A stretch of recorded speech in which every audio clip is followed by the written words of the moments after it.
بسم الله الرحمن الرحیم. ګرانو کتونکو په یامې خیبر ډیجیټل نیوز سره جی سرفراز دورانی تاسو ته د خیش کو جی هاسپټل نه جی مینه ډک سلامونه. عزتمنو مونږ چې دلته څنګه راغو او څنګه چې مونږ د خیش کو هسپتال یو وزټ کو ماشاءالله یو ډیر ښکلی هاسپټل دی جی. د نه علاوه چې کوم دی د وزیر صحت چې کوم دی خلیق الرحمن صاحب هغه ماشاءالله د هاسپټل لپاره ډیر کار کړی دی. د نه علاوه چې کوم دی ډي ایچ او اکرام شاه صاحب ماشاءالله دلته چې کوم دی نورم ډیولپ کارونه کار کوي لګیا دی، لیبر روم جوړی لګیا دی. د نه علاوه جی کدي هاسپټل کې تاسو وګورئ نو لیبر روم شته جی، دلته ایکس ری ماشين شته جی، امبولانس شته، ډلټن چې کوم دی کلینیک شته. د نه علاوه چې کوم دی د هسپتال چې کوم سټاف دي چې کوم ډاکټران دي هغه چې کوم دی په یامې خیبر ډیجیټل نیوز سره څه خبرې وکړي راځي چې واورو. من ګوهر نوم دی او سینیر میډیکل افیسر په تور باندې کار کوم.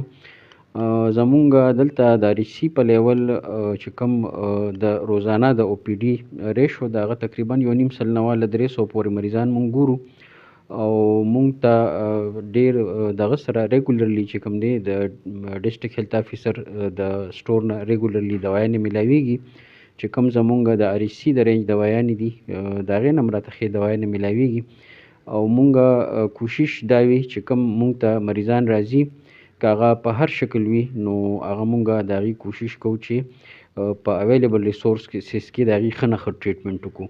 دې وخت کې نن رحیم اول خو دورانی صاحب ستاسو د چینل ډیره مننه چې تاسو دلته کې راغې او سایټ ویزټ مو کو او زمونږ د خبرې د خلکو ته رسوي. د چونکې نن مونږ ولاړ یو په هغه ځای باندې کوم ځای کې چې د وزیر صحت خلیق الرحمن صاحب، زر علم خان او بیا د ډاکټر اکرم شاه صاحب چې کوم ډي ایچ او نوخار دی د هغې په ډېرو منډو ترړو سره دلته د کار شروع دی. دا دلته یو لیبر روم جوړیږي، یو نیو بورن چایلډ سینټر جوړیږي. کار هم ډېر تیزۍ سره روان دی. امید دی چې را روان 6 میاشتو کې به دلته کې کار فاینل شوي وي. دا ډاکټر بشرا دی. زه دلته تقریبا 2 کالونه کار کوم، ټیک شو. او زمونږ دلته ټول پروسیجرز کیږي. تقریبا مونږه ایکسټراکشنز هم کوو چې د غاښونه وښکل ورته وایي، ټیک شو. آر سی ټي کوو، فیلنګز کوو، سکیلنګز وي زمونږه. اور دې نه علاوه نور چې کوم پروسیجرز وي هغه مطلب بایوپسي وغیره هغه مونږ دلته نه ریفر کوو.